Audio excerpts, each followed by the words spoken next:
الفاتحة. أعوذ بالله من الشيطان الرجيم. الحمد لله.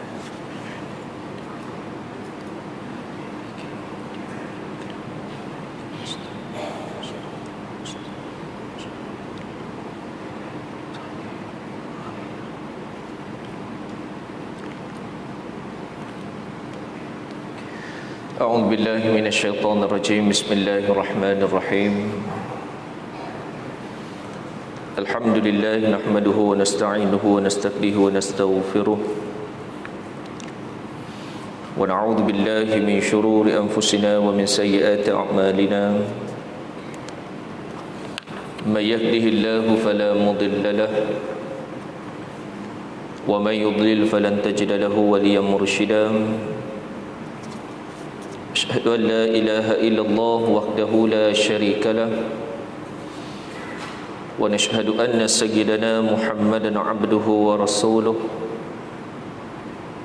اللهم صل وسلم وبارك على سيدنا محمد وعلى آله وصحبه ومن تبعهم بإحسان إلى يوم الدين. قالوا سبحانك لا علم لنا إلا ما علمتنا إنك أنت العليم الحكيم. وقال رب اشرح لي صدري ويسر لي أمري واحلل عقدة من لساني يفقه قولي. ثم أما بعد. السلام عليكم ورحمة الله وبركاته. Muslimin muslimat rahmati Allah Subhanahu wa taala, alhamdulillah, pertama sekali kita manjat setinggi syukur kehadrat Allah Subhanahu wa taala dapat sama-sama kita mendirikan solat fardhu maghrib secara berjemaah. Kesempatan untuk sama-sama kita beriktikaf dalam masjid ini dan mengambil kesempatan, ruang dan peluang yang Allah beri pada kita untuk sama-sama berada di dalam majlis ilmu. Mudah-mudahan dirahmati dan juga berkati oleh Allah Subhanahu wa taala, insya-Allah. Saya kira tuan-tuan muslimin muslimat sihat belaka. Walaupun kita berehat dengan majlis-majlis ilmu secara fizikal sebelum pada ini, namun di sana Allah Taala beri peluang lagi pada kita untuk sama-sama kita bertemu dan bersua dalam majlis-majlis ilmu, taman-taman syurga. Mudah-mudahan Allah Ta'ala sentiasa merahmati dan juga sentiasa memberkati kehidupan kita di atas dunia ini sebelum Allah Subhanahu wa Ta'ala menjemput kita kembali kepada Allah Subhanahu wa Ta'ala. Tuan-tuan muslimin muslimat rahmati Allah Subhanahu wa taala. Persoalannya, kita duduk atas dunia ni, kita cari apa? Adakah sekadar kita duduk di atas dunia ni hanyalah mencari kehidupan dunia semata-mata, ataupun kita mencari lebih daripada itu? Sebagai orang yang beriman kepada Allah dan beriman kepada Rasul, mereka yang beriman ini adalah mereka yang berpegang kepada adanya janji-janji kiamat. Maka sudah semestinya kehidupan kita tidak bermatlamatkan dunia semata-mata, tetapi matlamat kita adalah jauh lagi daripada dunia ni, iaitulah matlamat untuk kita kembali kepada Allah dengan meninggalkan alam ini. Dunia ataupun suatu alam yang pasti kita akan bertemu dengannya, yang kita sebut sebagai hari kiamat. Di sanalah fokus dan matlamat utama bagi orang yang beriman. Kalau hanya sekadar dia menjadikan dunia ini matlamat dia paling utama, maka rugi dia, kerana dia lupa perjalanan dia tu masih jauh. perjalanan dia adalah menuju sama ada dia mencari syurga ataupun dia mencari neraka. Jadi kita orang Islam, kita orang beriman, matlamat kita jauh lagi. Tapi kita tidak boleh meninggalkan dunia ini. Kita tidak boleh lepaskan dunia ini kecuali kita menjadikan dunia ini sebagai ladang yang disebut oleh Nabi sallallahu alaihi wasallam, innad dunya mazra'atul akhirah. Dunia ni sebagai tempat ladang untuk kita bercucuk tanam dan hasilnya kita ambil di akhirat. Itu sifat dan tindakan yang betul bagi orang-orang yang beriman kepada Allah Subhanahu wa taala.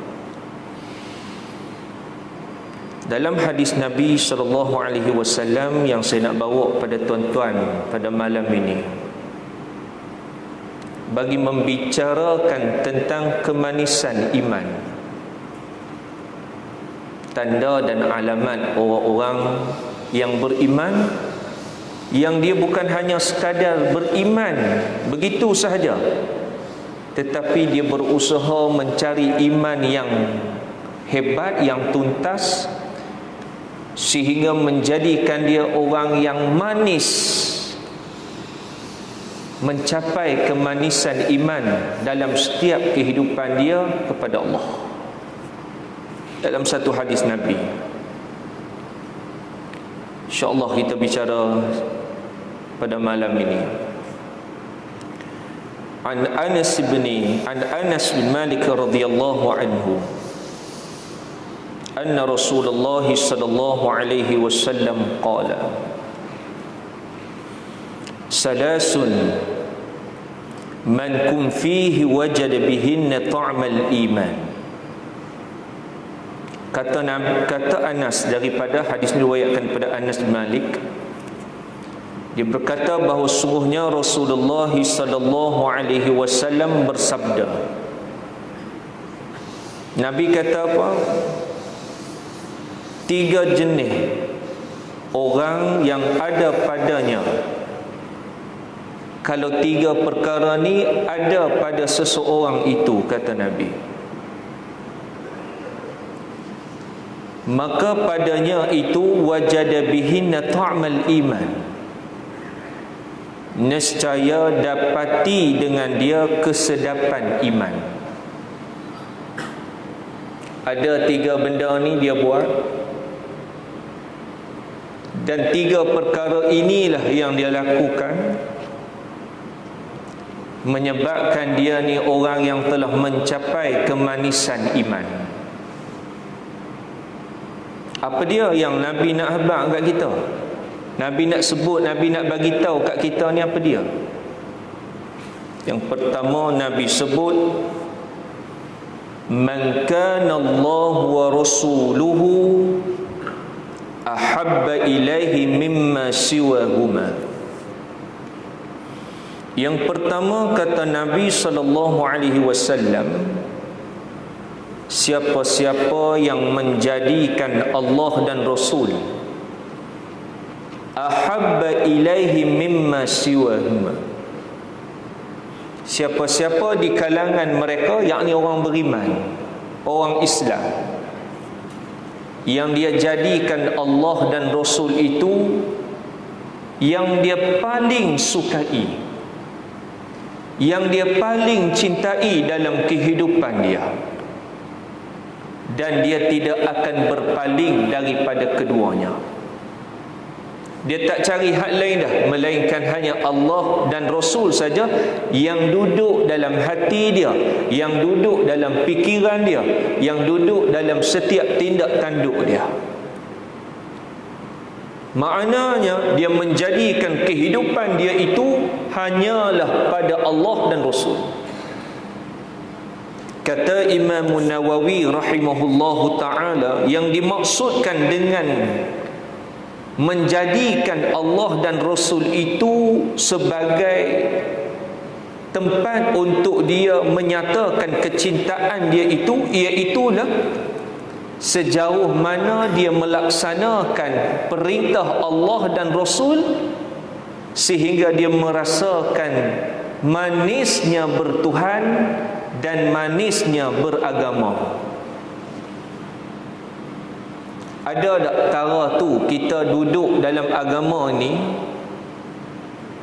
selama kita kenal Allah, selama kita kenal Rasul, selama kita beriman kepada Allah, selama kita beriman kepada Rasul, ada tak setara sehingga dia rasa seronok menjadikan kehidupan dia tu bertuhan dan beragama. Maksud dia dalam kehidupan dia itu, sama ada dalam hati dia, sama ada dalam fikiran dia, sama ada dalam cakapan dia, sama ada di dalam perbuatannya itu, semuanya berasas dan bersandarkan kepada agama. Sebab tuan-tuan, diri kita ni dikontrol oleh agama. Kita tak boleh buat ikut suka. Kita nak bercakap, tuan-tuan, bila kita nak bercakap, kita tak boleh bercakap ikut suka kita. Ada batas-batas dia. Sampai Nabi kata, kalau kita mulut kita ni, kalau rasa-rasa mulut kita ni kalau keluar atau keluar hak tak elok, baik diam dah, lebih baik. Sampai lagi lagu tu lah, agama pandu kita, agama kontrol kita, agama jaga kita, agama bataskan kita. Ada setara tu kita duduk dalam agama ni, rasa indahnya bertuhan, rasa indahnya beragama. Bila mana kita duduk, ada panduan, ada batas yang sedang jaga kita supaya diri kita itu sentiasa terlorong ke arah akhirat. Kalau hidup lagu ni punya cara, tuan-tuan,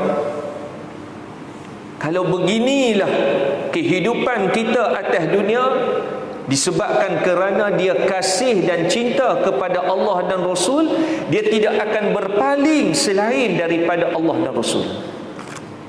Dia rasa seronok beragama, dia rasa seronok bertuhan.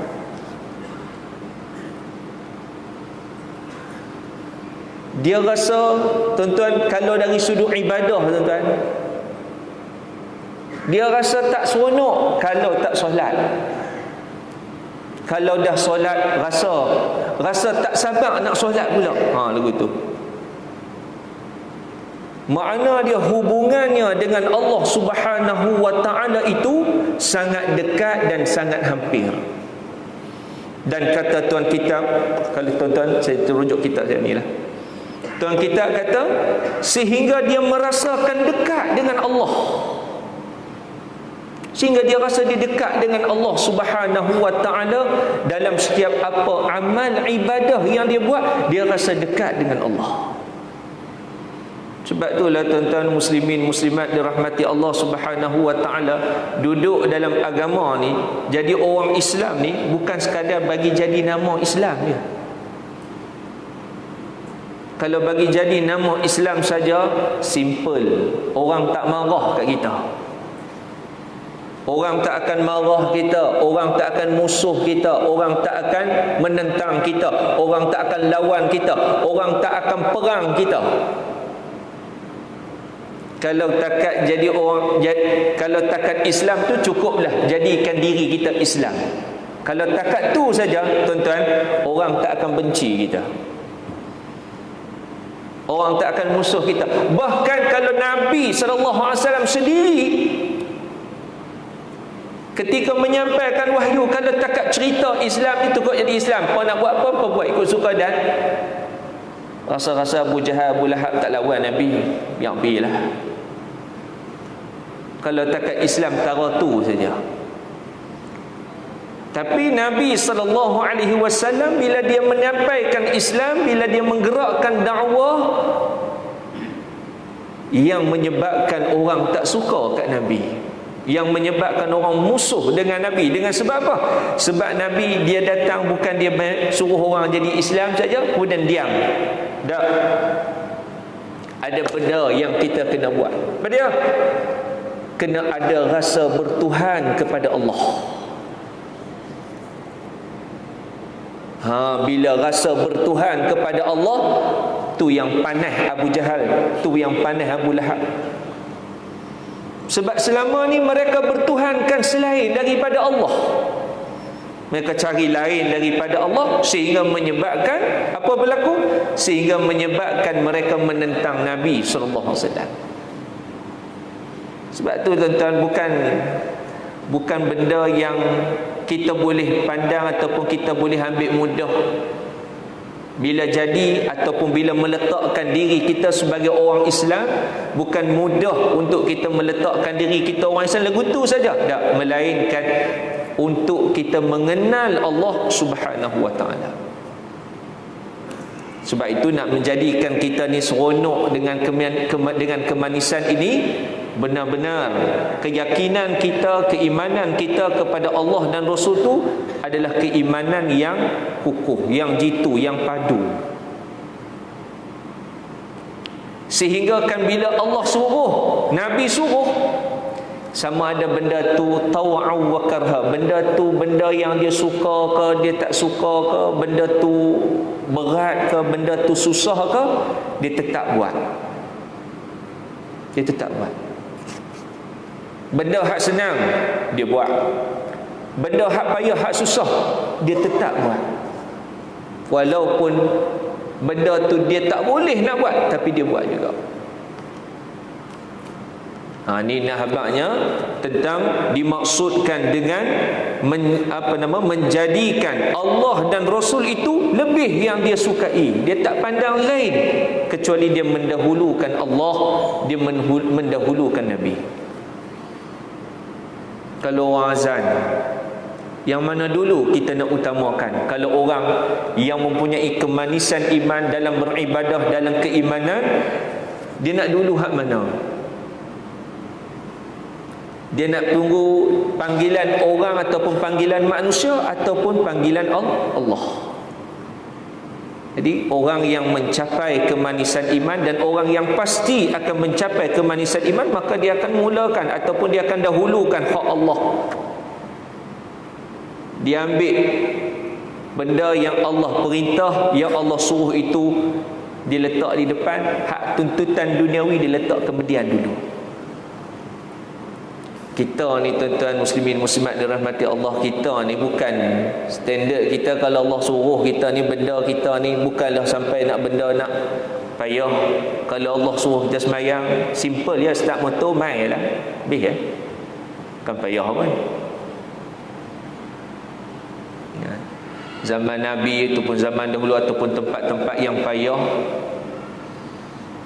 nak semayang pun orang kacau, nak semayang pun orang nak bunuh.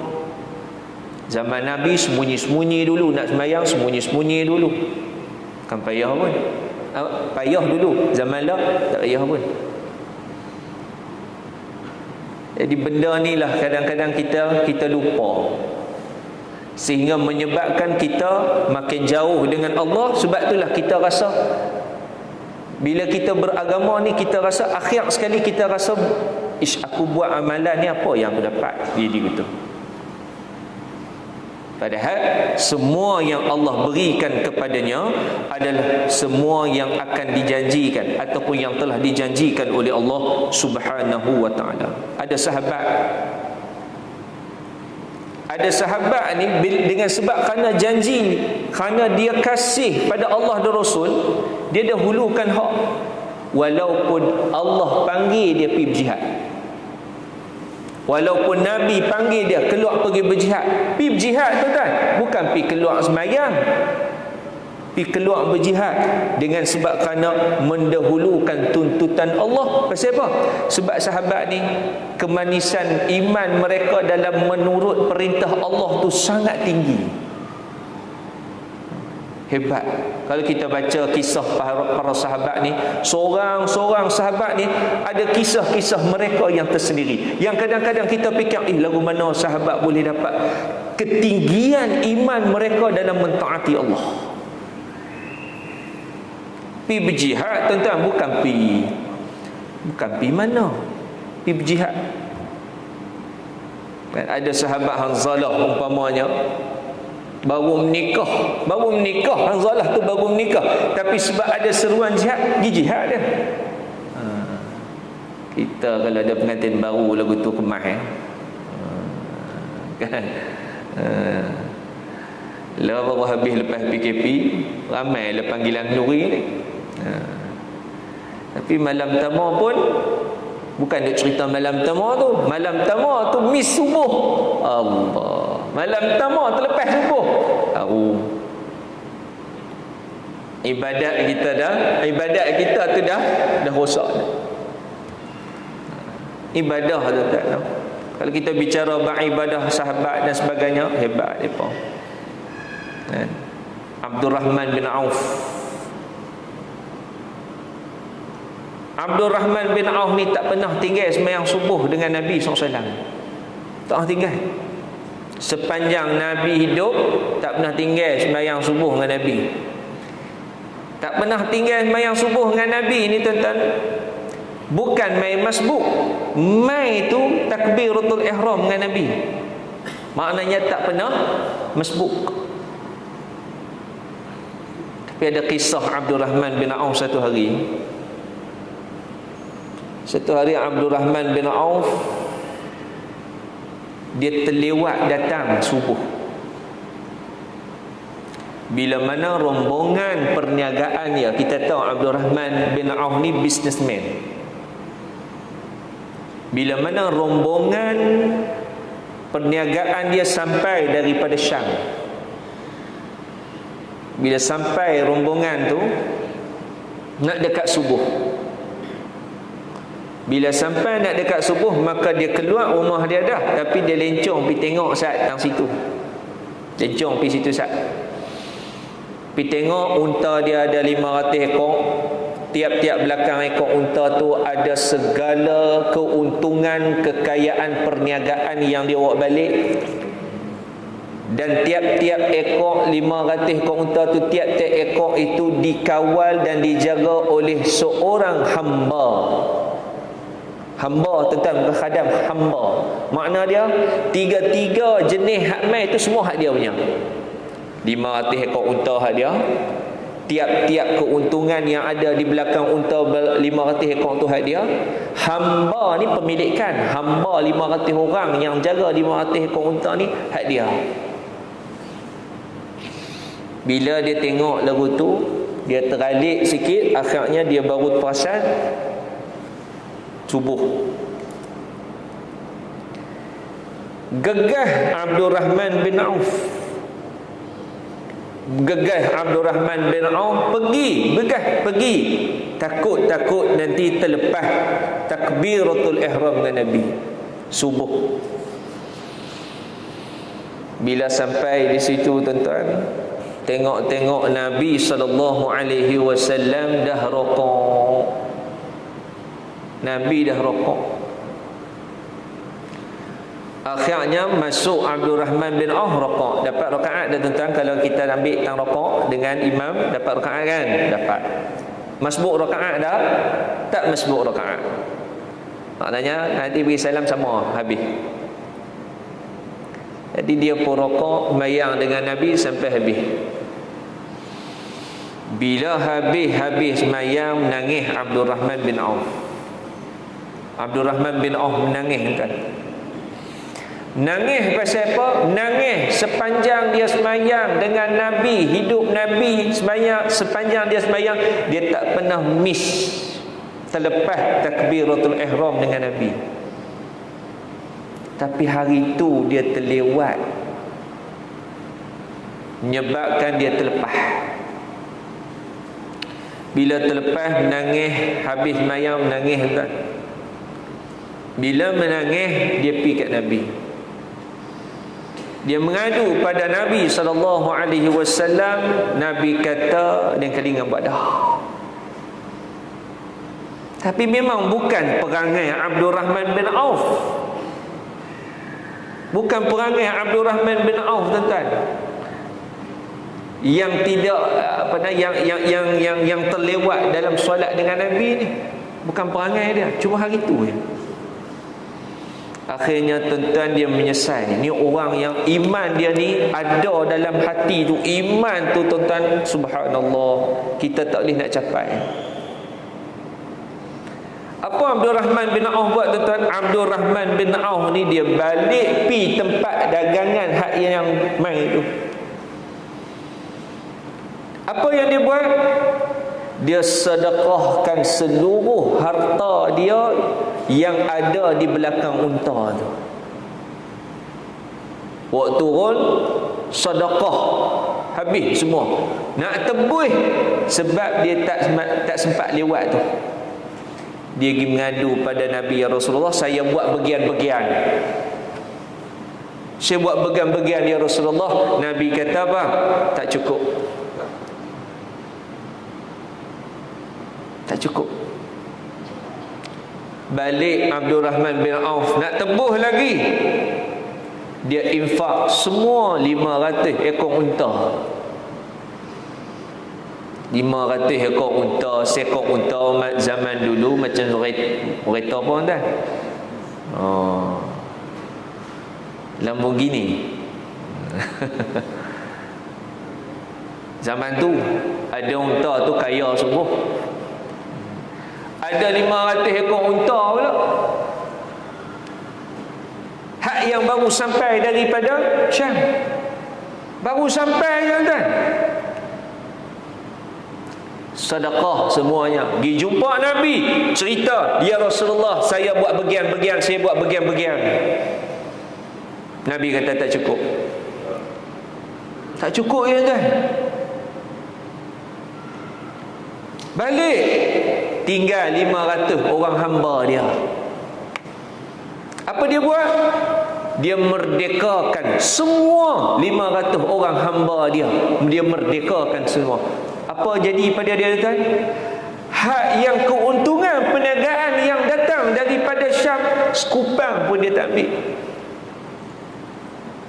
Koklah dia nak tinggal seorang hamba ke, koklah dia nak ambil 1000 dinar ke, koklah dia nak tinggal sekor 2 unta ke, dia tak ambil. Sekor pun dia tak ambil tuan-tuan. Dia bagi semua, dia infak, dia sedekah kerana nak tembus kesalahan, kelewatan dia itu. Maka dia jumpa Nabi SAW. Nabi kata tak cukup. Nabi kata tak cukup. Habis saya nak buat macam mana ya Rasulullah? Menangis Abdul Rahman bin Auf. Nabi kata pada Abdul Rahman, wahai Abdul Rahman, kalau kau ada harta sepenuh langit dan bumi sekalipun, kalau kamu nak tebus kelewatan kamu takbir bersamaku tadi, kamu tidak mampu untuk menebusnya. Besar sungguh pahala. Sejak daripada Tuan Abdul Rahman bin Auf tidak pernah meninggalkan ia. Ni tingkatan tuan-tuan. Nak cari mana iman hak lagu ni? Bukan nak cari mana, boleh dapat. Kita nak tengok diri kita nak boleh capai. Tak boleh capai yang ni. Bila tak boleh capai tuan-tuan, persoalannya sejauh mana kita nak boleh mendapat halawatul iman. Tu persoalan dia, sejauh mana kita nak mendapat kemanisan iman dalam kehidupan kita atas dunia ni. Kalau kecintaan kita menjadikan Allah dan Rasul itu yang paling kita cintai dalam melaksanakan perintah dia, yang tu pun tak lepas, lagu mana nak capai halawatul iman tu? Yang ni lah, kalau kita baca hadis ni kata la haula wala quwata illa billah, jauh sungguh. Kadang-kadang kita main masjid, lagu mana dia jadi adat ke, ataupun tentu kena jaga main masjid ni jangan jadi adat. Ada orang rajin main masjid tiap-tiap hari, muka dia nampak masjid. Tapi tuan-tuan jangan jadi, mula-mula nak buat jadi adat tak apa, tapi kena ubah. Jangan sampai jadi adat. Bila jadi adat ni dia tak ada apa perasaan. Bila jadi adat ni tuan-tuan, main masjid ataupun buat apa, ataupun kita rajin main majlis ilmu, kalau jadi adat saja kan tuan-tuan, duk biar dia ada, dia tak ada perasaan. Sebab bila dia main masjid, dia balik. Dia main masjid, dia balik. Dia main masjid, dia balik. Seolah-olah tak ada apa. Tak ada apa. Kita main masjid berjamaah, jadikan ia sebagai ibadah untuk mencapai kecintaan kita kepada Allah dan Rasul. Sebab hak inilah yang Allah suruh, hak inilah yang Nabi suruh. Kalau takat buat jadi adat, tuan-tuan, kalau takat buat jadi adat saja, tu sebab kadang-kadang kita main masjid, balik itu tak ada apa. Tak ada apa. Tapi kalau kita jadikan ia mai ni kerana nak menyatakan ibadat, ni perintah Allah, ni perintah Rasul, aku mai ni kerana nak menyatakan kecintaan kita kepada Allah dan Rasul. Mudah-mudahan kita boleh dapat hak yang tu. Nak dapat payah, tapi kena khetiak, kena usaha banyak-banyak. Kalau tidak, tak boleh nak capai tingkatan untuk kita kasih kepada Allah dan Rasul itu. Jadi di situ menunjukkan kepada kita kecintaan kita kepada Allah dan Rasul itu adalah bagi menjunjung suruhnya dan menjauhkan apa yang Allah tegah. Hak Nabi tegah pun kita kena tinggal, hak Allah tegah pun yang kita kena tinggal. Itu dimaksudkan yang pertama. Yang kedua, Nabi kata, wa an yuhibbal mar'u la yuhibbuhu illa lillah. Yang kedua, kata Nabi SAW, dan bahawa kasih dan sukakan ia kepada seseorang, maknanya dia kasih pada kawan dia kasih kepada rakannya. La yuhibbuhu, tidaklah dia kasih kepada kawan dia itu, kepada rakan dia itu, kepada temannya itu, illa lillah, melainkan kerana Allah. Kalau kita baca Imam Al-Ghazali punya panduan, kalau kita nak berkawan dengan orang, kalau kita nak berteman, kalau kita nak berkawan, bersahabat, Imam Al-Ghazali kata, pertama sekali kita kawan dia tu kerana Allah. Dua, kita kawan dengan orang itu mudah-mudahan dia boleh bawa kita pada kebaikan. Itu yang dimaksudkan dengan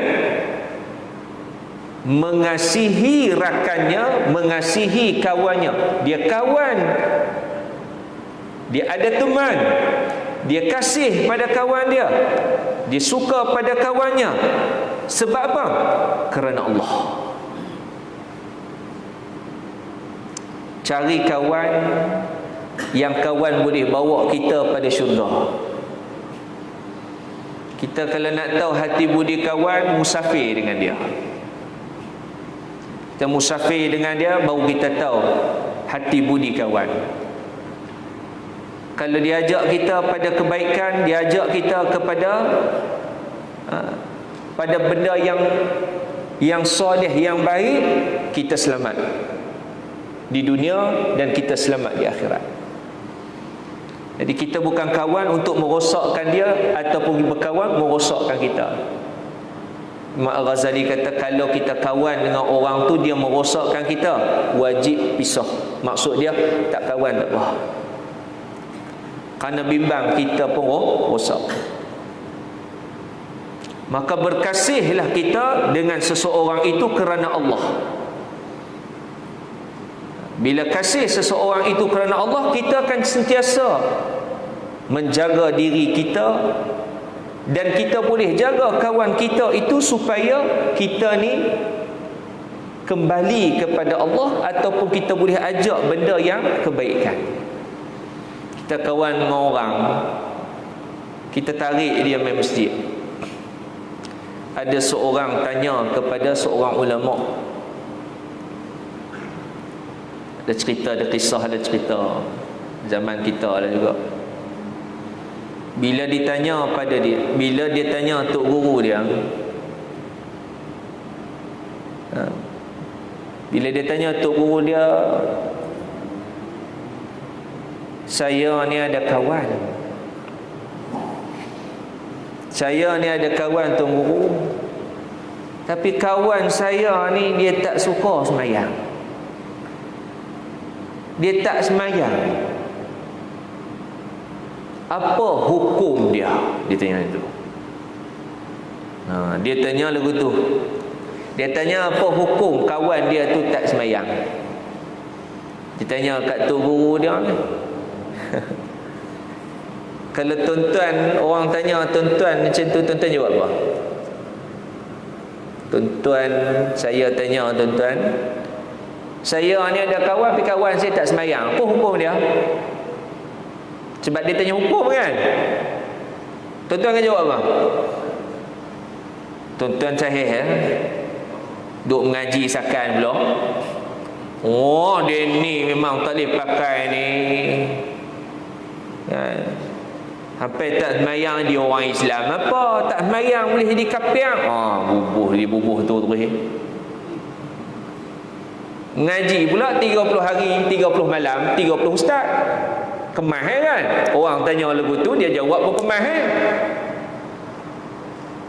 Sebab dia tanya hukum, saya jawab lagu tu lah ustaz. Orang ni kisah benar ni. Orang ni dia pergi tanya tok guru ni. Tuan-tuan tahu tak tok guru ni jawab apa? Ni orang alim tu lah. Ni orang alim.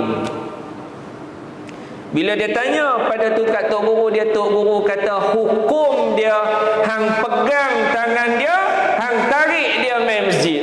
Tu hukum dia. Tu cara berkawan. Bila berkawan tu lillah, hak Nabi sebut ni. Bila berkawan ni bukan kerana lain, lillah. Kita berkawan ni kerana Allah. Kalau dia tak sembahyang, jangan duk pergi kata kat dia, jangan hang duk pergi hukum kat dia. Jangan hang duk pergi kata kat dia, jangan hang duk pergi makan hang ni tak boleh pakai semua dah. Tak. Bila hang tengok kawan hang tak sembahyang, bila hang tengok kawan hang tak solat, maka hukum dia hang pegang tangan dia, hang tarik dia pergi sembahyang sama dengan hang. Tu hukum. Boleh tak tu? Kalau boleh tara ni tuan-tuan, boleh capai kemanisan iman, halawatul iman. Tapi duk rasa-rasa Ustaz dengan zaman lah, kalau main tarik tangan dia, dia hawing dengan helmet. No, dia hawing dengan helmet. Aku kata aku tak mau, tak sampai seru lagi. Itulah buah yang dia bagi kita. Ni nak habaknya berkawan kerana Allah. Sebab tu kalau kita baca sirah Nabi SAW, di antara kejayaan Nabi membina Madinah, di antara kejayaan Nabi membina Madinah ni apa dia kata? Iaitulah Nabi memperkukuhkan persaudaraan. Nabi ikat Muhajirin dengan Ansar, berteman, bersahabat, berkawan, berukhuwah atas nama akidah. Kita kalau kawan kita dia nampak tak kemas, dia nampak longgak dengan agama, ni masa peluang mungkin Allah Ta'ala nak bagi pada kita untuk kita tegur, untuk kita ajak, untuk kita tarik, supaya dia kembali kepada Allah Subhanahu wa Ta'ala. Kerana kasih kita kepada dia, kawan kita pada dia adalah kerana Allah. Tapi ramai mana kawan, bila kita kawan, ada orang kawan dia elok, dia bagus, tapi bila dia berkawan, kawan ajak dia benda hak tak elok, akhirnya dia jadi rosak. No? Jadi kena hati-hati benda hak yang lagu ni dalam kehidupan kita. Berkawan kena berkawan. Tak boleh berkawan nanti orang kata duk buah burung pula. Carilah, pesanlah. Kita ada kawan, kita ada keluarga dan sebagainya, maka kita kasih mereka itu adalah kerana Allah Subhanahu wa ta'ala. Kerana kita merasakan kasih mereka itu akan membina kekuatan. Tuan kena ingat, kita ni kalau kita mengikat hubungan silaturahim, berkawan dan sebagainya atas dasar akidah, dia membina kekuatan. Dia membina kekuatan. Sebab tu saya sebut tadi, kalau kita perhati sirah Nabi, antara kejayaan Nabi bina Madinah ni tuan-tuan, adalah dengan ukhuwah Islamiah tu. Mereka berukhuwah, mereka berkawan, mereka bersahabat kerana Allah. Akhirnya apa jadi tuan-tuan? Mereka membina kekuatan, mereka membina kesatuan, mereka membina penyatuan yang sangat hebat. Akhirnya ummah pada masa tu yang dulunya bergaduh, yang dulunya berperang sesama mereka, bila Nabi ikat mereka dengan ukhuwah Islam ini kerana Allah, akhirnya apa berlaku? Madinah mai pilah musuh daripada dalam ataupun musuh daripada luar, musuh tak berjaya mematahkan serangan kepada kekuatan dan juga penyatuan ummah di kalangan orang Islam dan orang yang beriman. Padahal kita tahu orang-orang Ansar ni, Aus dan Khazraj, lama mana mereka berkeli? Aus dan Khazraj lama mana mereka bergaduh? Aus dan Khazraj lama mana mereka berperang? Beratus tahun. Bergaduh ni tuan-tuan, duduk dalam satu tempat, duduk dalam satu negeri, Madinah, Yathrib, tapi bergaduh beratus tahun. Tapi bila mereka terima Islam, mereka berukhuwah, mereka menghubungkan silaturahim Aus dan Khazraj, akhirnya mereka membina Madinah dengan kuat. Tambah pula orang Muhajirin daripada Mekah mai duduk, tambah lagi kekuatan, sehingga mereka membina kekuatan ummah yang sangat hebat di Madinah. Semua atas dasar apa tuan? Lillah. Jangan atas dasar yang lain daripada Allah. Kalau atas dasar lain daripada Allah, kita fikir kerana dunia, kita fikir kerana kepentingan, kita fikir kerana itu, kerana ini, tak akan berjaya kekuatan ummah itu.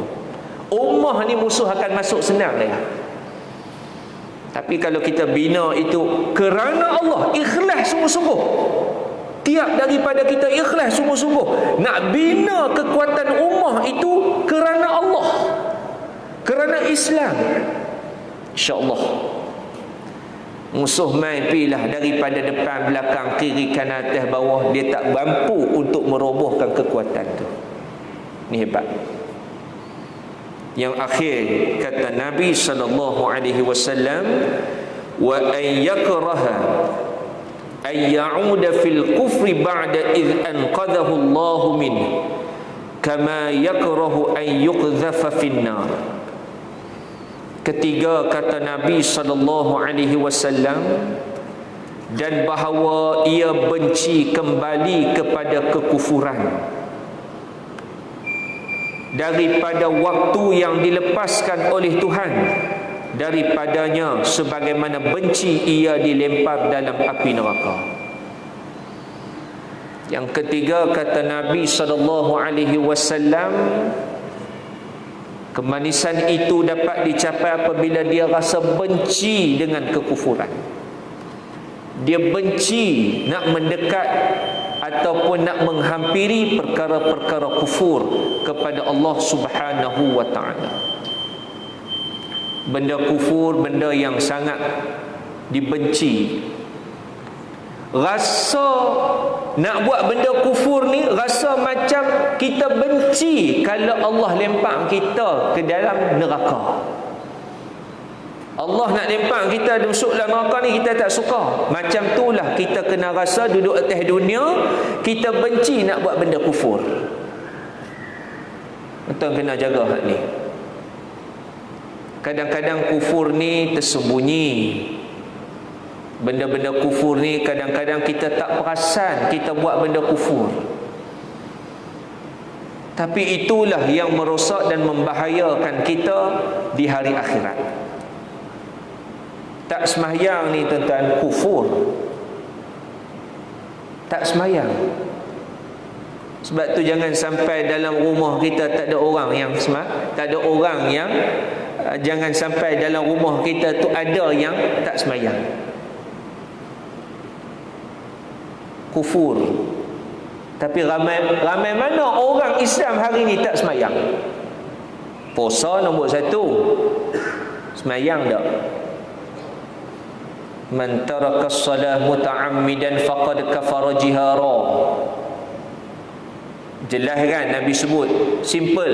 Tuan-tuan tak perlu tunggu pi sembah patung. Tuan-tuan tak payah tunggu pi buat benda kufur dengan menyembah patung dan sebagainya.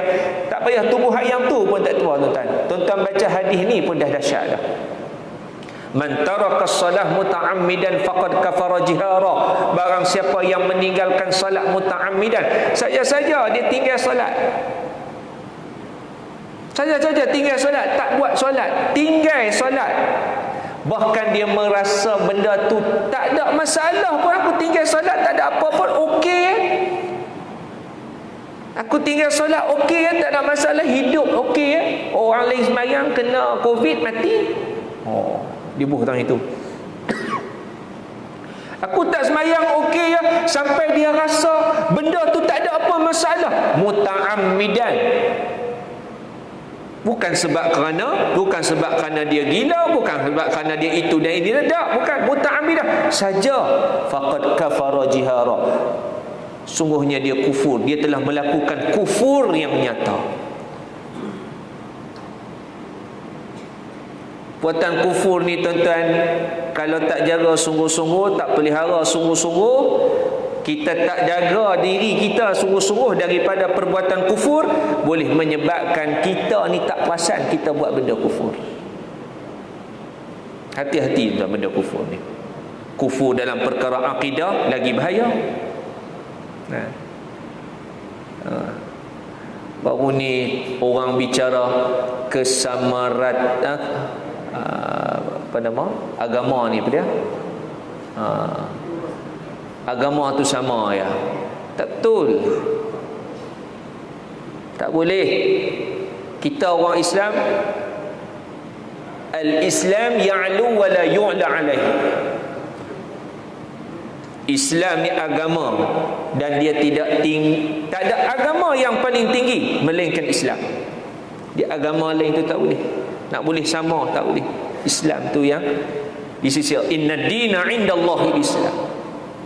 Jadi bila orang angkat spanduk, bila ada orang yang melaungkan slogan kesamarataan beragama ni, ia satu kesilapan pada perkara akidah dan boleh mengancam akidah.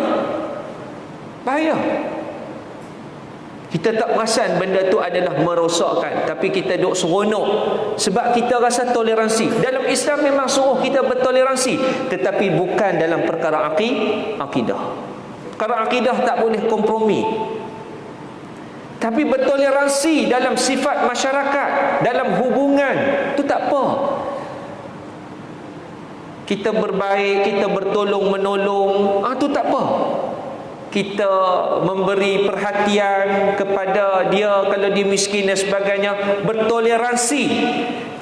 Kita berbudi bahasa dengan mereka, tu tak apa, toleransi. Tapi dalam perkara akidah, no. Tapi ramai mana orang angkat spanduk hak kesamarataan beragama, salah, merosakkan akidah dan boleh menyebabkan seseorang tu boleh jadi kufur kepada Allah Subhanahu wa taala. Jadi jaga benda kufur ni. Benda kufur ni kadang-kadang kita rasa benda tu betul, tapi sebenarnya dari sudut agama ia adalah perkara yang salah, yang perlu untuk kita sentiasa berhati-hati dalam kehidupan kita. Takut tuan-tuan. Ramai mana saya, kalau banyak tempat saya suka sentuh bab solat. Solat ni jaga tuan-tuan. Solat ni jaga sungguh-sungguh. Ramai mana orang tinggal solat dia rasa biasa saja. Biasa saja solat. Padahal hadis tentang tarkus solah ni, tarikus solah, meninggalkan solat ni adalah satu benda yang sangat besar dari sudut azab dan dosa di sisi Allah SWT.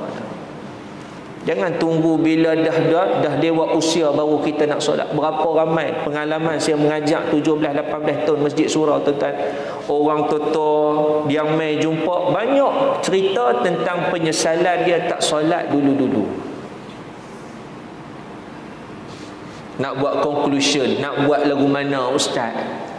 Si tak solat lama-lama tu lagu mana? Nak qada balik ke? Jenuh qada, tuan-tuan, 20-30 tahun dah jenuh qada. Satu hari 5 waktu. Kalau 20 tahun jenuh qada, tak habis qada, tuan-tuan. Nak qada macam mana dia?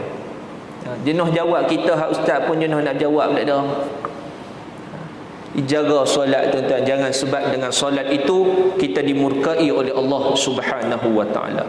Maka 3 perkara ini kata Nabi SAW, maka kalau sekiranya ada pada dirinya, maka dia boleh mencapai kemanisan dalam iman dia. Maka dia rasa seronok dalam beragama, maka dia rasa seronok dengan bertuhankan Allah Subhanahu wa taala, kerana itulah yang dituntut oleh Allah Subhanahu wa taala. Jadi ini semua mudah-mudahan jadi suatu ketetapan dalam diri kita, kita boleh ambil kebaikan ini. Jangan kita tinggal benda yang Allah suruh. Jangan kita tinggal hak Nabi suruh. Mudah-mudahan ini sajalah jalan untuk kita nak mendapat kebaikan di sisi Allah. Tambah zaman lah kita tak tahu hidup mati kita ni. Zaman lah ni dalam musim kita berada dalam krisis, krisis kesihatan ni. Kita tak tahu. Nak meninggal itu mudah sangat dah ni. Nak meninggal itu mudah sangat. Kawan-kawan saya ni, umur saya ni baru 40-an, awal 40-an. Meninggal ramai dah. Meninggal ramai dengan sebab Covid ni lah. Maknanya kan tuan, tambah duduk dalam waktu zaman 2-3 tahun ni dalam krisis baru ni, tuan-tuan, lagilah kena jaga-jaga semua. Mudah-mudahan bila kita jaga diri kita, kalau Allah Ta'ala nak cabut nyawa pun, Allah cabut nyawa kita dalam keadaan kita ni adalah orang yang benar-benar beriman dan kembali kepada Allah Subhanahu wa Ta'ala. Jadi tuan-tuan muslimin muslimat dirahmati Allah Subhanahu wa Ta'ala, cukuplah kita bicara pada malam ini hadis yang berkaitan dengan kemanisan. 3 perkara yang mungkin kita boleh jadikan dalam kehidupan kita untuk membentuk diri kita, perbuatan kita, sikap kita, hati kita, supaya kita sentiasa tunduk kepada Allah Subhanahu wa taala, insya-Allah. Mudah-mudahan kita dapat mengambil manfaat dan istifadah daripada hadis ini dan menjadikan ia sebagai panduan dalam diri kita. Wallahu Subhanahu wa taala alam. Makasih pada tuan-tuan kerana sudi menjemput saya. Lama dah tak main sini dengan Covid pula dan sebagainya. Mudah-mudahan selepas pada ni kita dapat bertemu lagi. Wallahu alam. Yang baik itu Allah Subhanahu wa taala, yang silap kelemahan sendiri. Aku qouli hada astaghfirullahal azim li wa lakum. Assalamualaikum warahmatullahi wabarakatuh. A'udzu billahi minasyaitonir rajim. Bismillahirrahmanirrahim. Alhamdulillahirabbil alamin wassalatu wassalamu ala rasulillah ajma'in.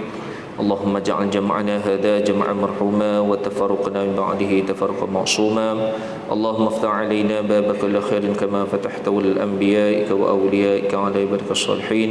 ربنا آتنا في الدنيا حسنة وفي الآخرة حسنة وقنا عذاب النار. وصلى الله على سيدنا محمد وعلى آله وصحبه وبارك وسلم والحمد لله رب العالمين. تقبل الله منكم.